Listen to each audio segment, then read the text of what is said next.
everyone, it's time for us to go and take a look at the M5 MacBook Pro and compare it against the M1 Pro MacBook Pro and see which particular MacBook is the better one for you. Now, interestingly enough, the M1 Pro MacBook Pro is actually the MacBook that I'm using right now. It's the MacBook that I've been using on an everyday basis, and it's a very good type of Mac. I'm a really big fan of it. I still enjoy it.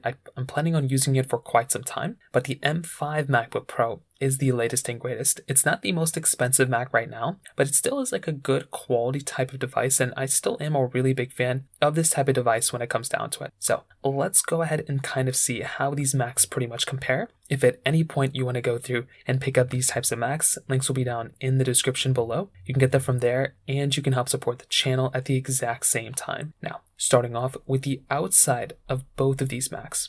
With the M1 Pro MacBook Pro, this MacBook came out in two different sizes. It came out in a 16-inch model, and it came out in a 14-inch model.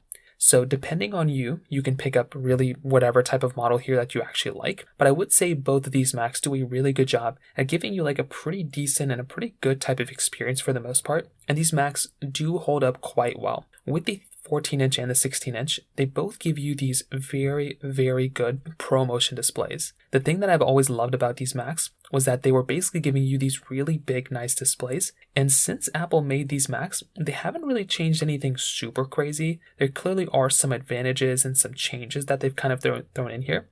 But you're still getting like a pretty good type of experience of a Mac between these types of devices when it comes down to it. So, the M1 Pro MacBook Pro, even though it is about 4 years old now, I still feel like I'm getting a pretty good type of experience within that type of Mac. And I feel like that is kind of one of those big things to keep in mind there. Now, with the M5 MacBook Pro, this one is really only coming out in one particular model. And that model is basically this, 14-inch, model. And I do think this is still a really good type of display as well. It is essentially almost the same thing as the M1 Pro MacBook Pro that we're talking about here. But the advantage here is that they both still look pretty good. There's not really anything super crazy. Like, I don't really see anything where Apple could really go any crazier with these types of panels. They could reduce the bezel, they could reduce the notch, but there's not really anything super insane here. Now, the design language of the two are essentially the same exact thing. They're giving you the exact same port selection. So they're giving you 3 USB Type-C ports. They're giving you a MagSafe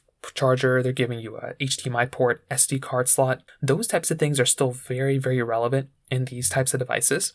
And you're still getting a really solid type of experience from these types of devices just from that particular perspective. So I will tell you, in my personal opinion, this type of Mac does actually do a pretty good job at a lot of things that you're going to throw at it. When you're, kind of speccing them out from a price tag perspective, this is probably going to be one of those areas where a used, M1 Pro MacBook Pro is probably going to be one of the best deals you can buy. Now, to give you some perspective, I'm currently still using my M1 Pro MacBook Pro, and I love this thing. It's not perfect, but it gives me a really good, solid type of experience. And I've had an amazing time with this thing. I've had it for, I think, about 2 years now. And I love this MacBook. If it wasn't for just a couple of things, I probably wouldn't even need to upgrade. But this is a very, very beautiful Mac. And I am a really big fan of it. With these types of Macs, the price tag for an M1 Pro MacBook Pro right now, it's one of the biggest advantages. It's not a, $3,000 or $4,000 laptop anymore. These Macs are substantially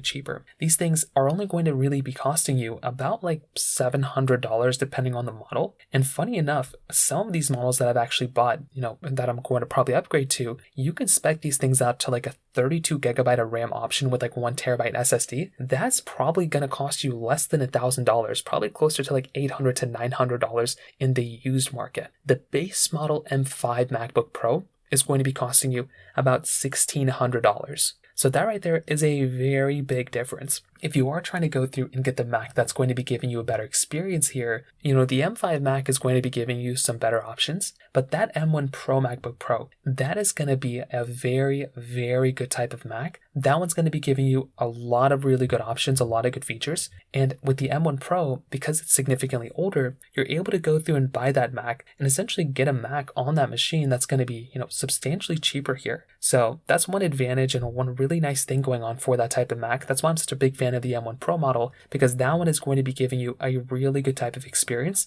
and it's not really going to cost that much, which again, that in and of itself is going to be a really nice thing. Now, when it comes down to kind of like the software longevity of both these Macs, this is also going to be another big key difference. When you're taking a look at both of these Macs, the one thing you're going to have to remember here is that with something like an M1 Pro, MacBook Pro, this one is already about 4 years old, right? So this one is going to be a little bit older than something like a, M5 MacBook Pro. And if you are trying to get the one that's going to be giving you kind of a better experience, it's going to be a little tough to tell.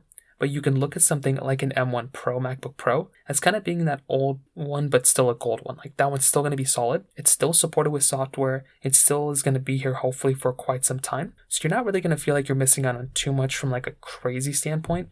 But with that being said, I will say with something like an M1, with the M5 MacBook Pro, this one is pretty much just getting started with software updates. So there's a very high chance if you're going to go through and get something like an M1, model, that one is, it's not really going to be lasting for a crazy amount of time. Whereas with something like an M5 model, that one is definitely going to be giving you a much longer software support. So that right there could be another one of those big things to keep in mind there as well. Now, on top of that, another very large thing to keep in mind here too, is that within these types of Macs, you could spec them out from a performance standpoint. The M1 Pro MacBook Pro is basically going to be giving you up to 17 hours of battery life, where the M5 model is going to be giving you up to 24 hours. That right there is going to be a pretty big advantage. If you are going to go through and pick up a Mac, getting a Mac that is going to be giving you that type of experience, I think, is going to be a really nice advantage. And like I said before, it's a really nice thing for me being able to go through and pick up a Mac like my M5 model that's going to be giving me that type of battery life. On top of that, when you're looking at the performance side, the M1 Pro MacBook Pro is going to be giving you an up to 30-core GPU device, up to 64 gigabytes of RAM, and up to 8 terabytes of storage. With the M5 model, you get a 10-core GPU baseline, you do get up to 32 gigabytes of RAM, you get 10-core CPU, and you get up to 4 terabytes of SSD storage, obviously SSD. So